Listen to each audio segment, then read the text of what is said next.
बिस्मिल्लाहिर्रहमानिर्रहीम। इय्याका नअब्दु व इय्याका नस्तईन। आज हम बात करेंगे जनाब जनरल रानी के बारे में। जनरल रानी ने एक फैसलाबाद में एक तकरीर में कहा है कि वर्दी को लटका कर मजाक उड़ाया गया। आज यही हमारी हिफाजत के लिए लड़ रहे हैं। अगर ये लोग अपने गिरेबानों में झांकें तो यही वो गद्दार, यही वो मुल्क फरोश, यही वो लोग हैं जो वर्दी को गाली देते हैं। बाप दादा से लेकर चाचा भतीजी तक सब ने जब भी इन्हें मौका मिला तो इन्होंने वर्दी वालों को गाली दी।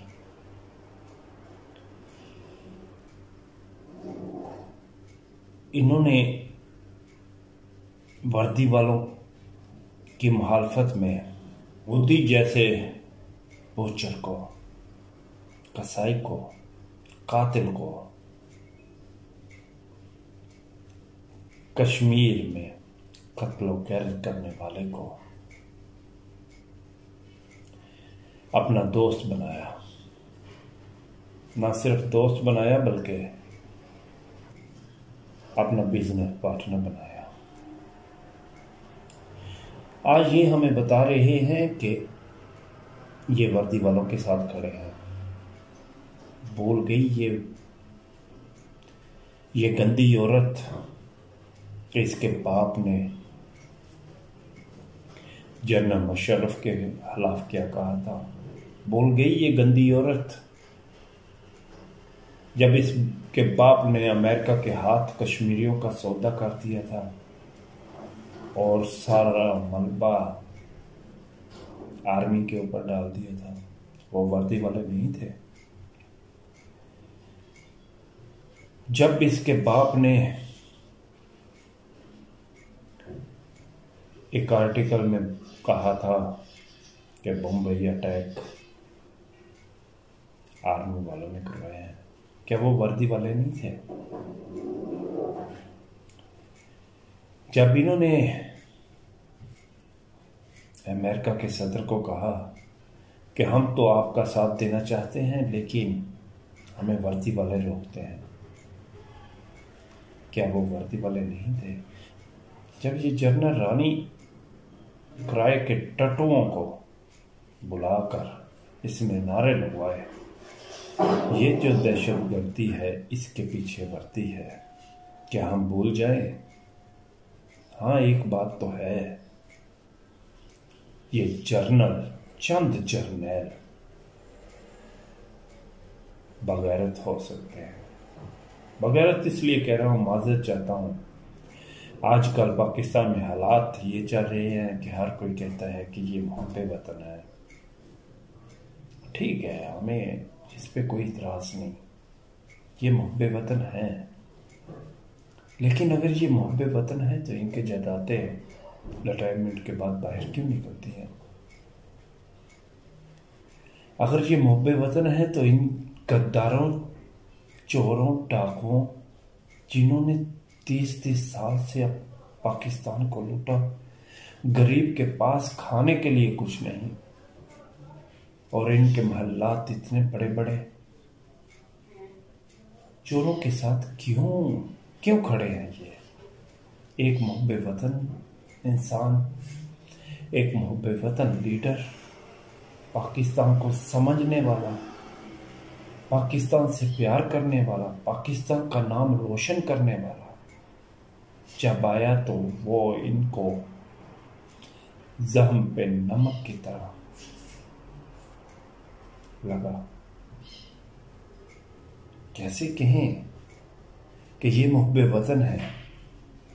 इनकी इतनी बेइज्जती करने के बाद इनको दहशतगर्द कहने वाले आज हुकूमत में बैठे हैं। इस जैसी गंदी औरत को कोई काउंसलर ना बनाए, इन्होंने उसे वजीर आला बना दिया। 12 करोड़ का एक सूबा जिसकी क़यादत एक नाअहल जाहिल औरत के हाथ में दे दी। अब वो ख्वाब देख रही है कि वो वजीर आज़म बनेंगे। क्या यही आप लोगों की मुहब्बे वतनी है जनरल साहब? जनरल साहब, अगर ये मुहब्बे वतनी है तो हम नहीं मानते आपकी ये मुहब्बे वतनी।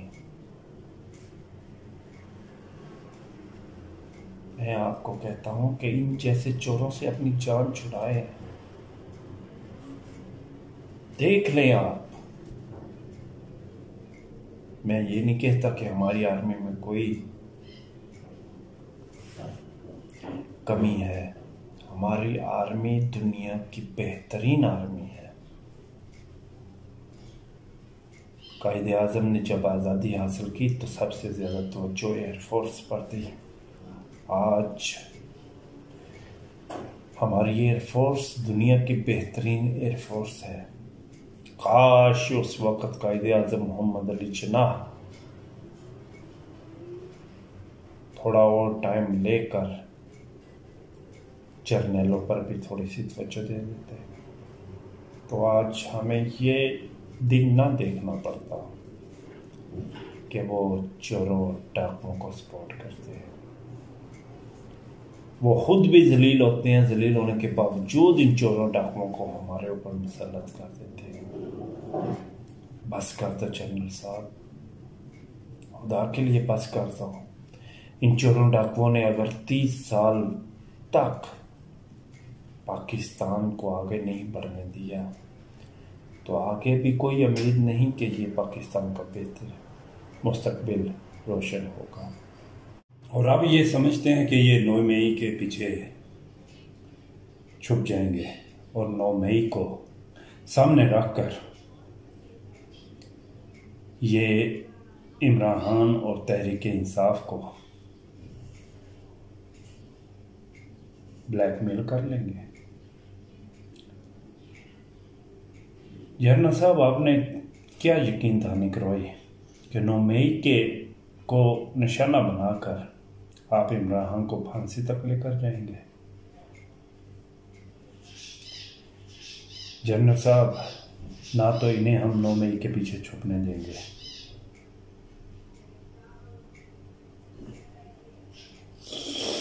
और ना ही इनकी चोरी और डकैती को।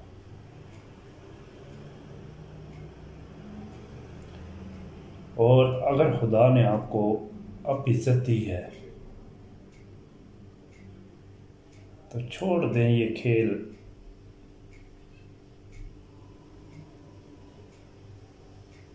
एज ए मुसलमान मेरा ये ईमान है कि मुझे नहीं पता कि अगला पल मैं जीऊँगा या नहीं। अगर आप भी, इसमें कोई दो राय नहीं कि आप भी मुसलमान हैं, आपका भी ये ईमान होना चाहिए। उस खुदा के सामने जाकर क्या जवाब देंगे तो भी सोचा है आपने? कहते हैं एक इंसान का कत्ल सारी इंसानियत का कत्ल है।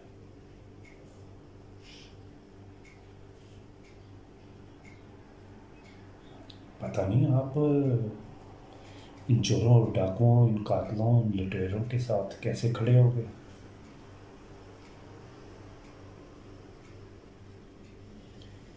ये और कुछ भी नहीं हासिल कर सके। आप लोगों की एजेंसी हमारी एजेंसी हैं, दुनिया की बेहतरीन एजेंसी है, कोई शक नहीं। वो भी इमरान खान के खिलाफ, उसकी कैबिनेट के खिलाफ कुछ भी हासिल नहीं कर सकी। तो उसने मुल्क को लूटा, मुल्क को नुकसान पहुंचाया। किसी ने बेचा यहूदी एजेंट, वो भी नाकाम। किसी ने कहा कि किसी ने औरत कार्ड खेला, वो भी नाकाम।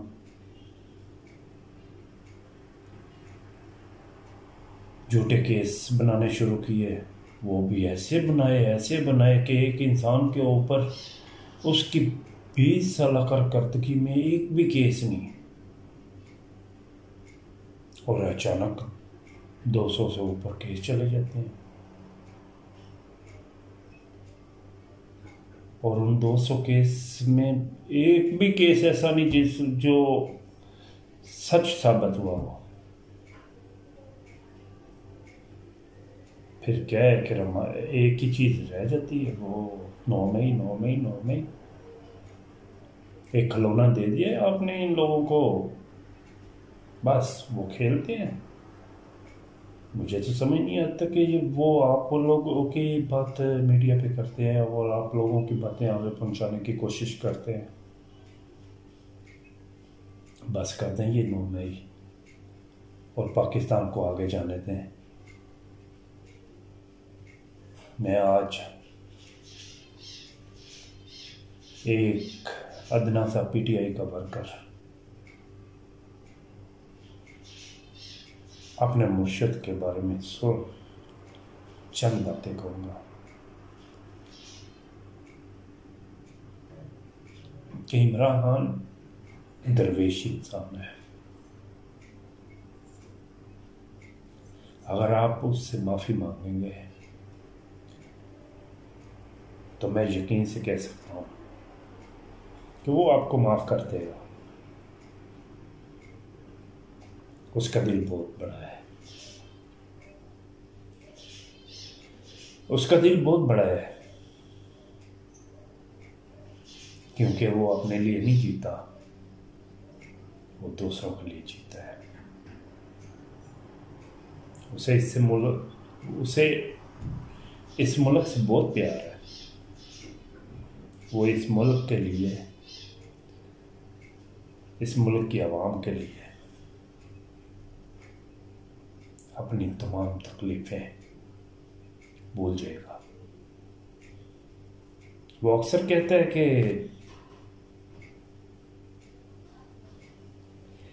मेरे ऊपर किए गए तमाम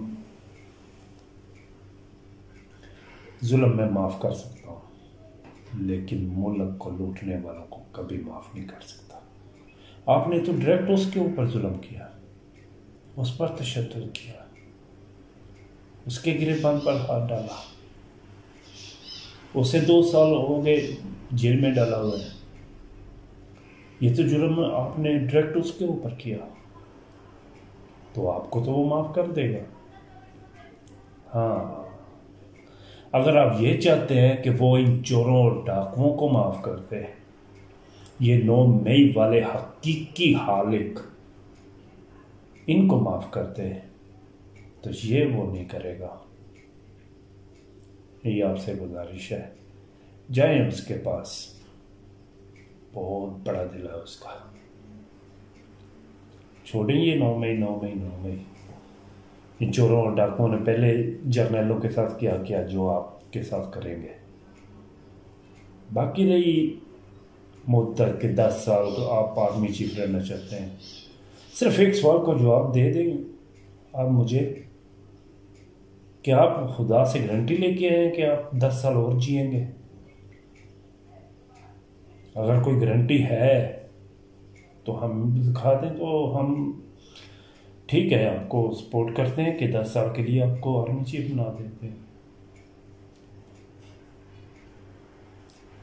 लेकिन जनरल साहब, खुदा की लाठी बड़ी बेआवाज़ है, वो जब चलती है तो 9 मई नज़र नहीं आएगा। इसलिए इनके साथ मिलकर खेलना छोड़ दें, पाकिस्तान का सोचें।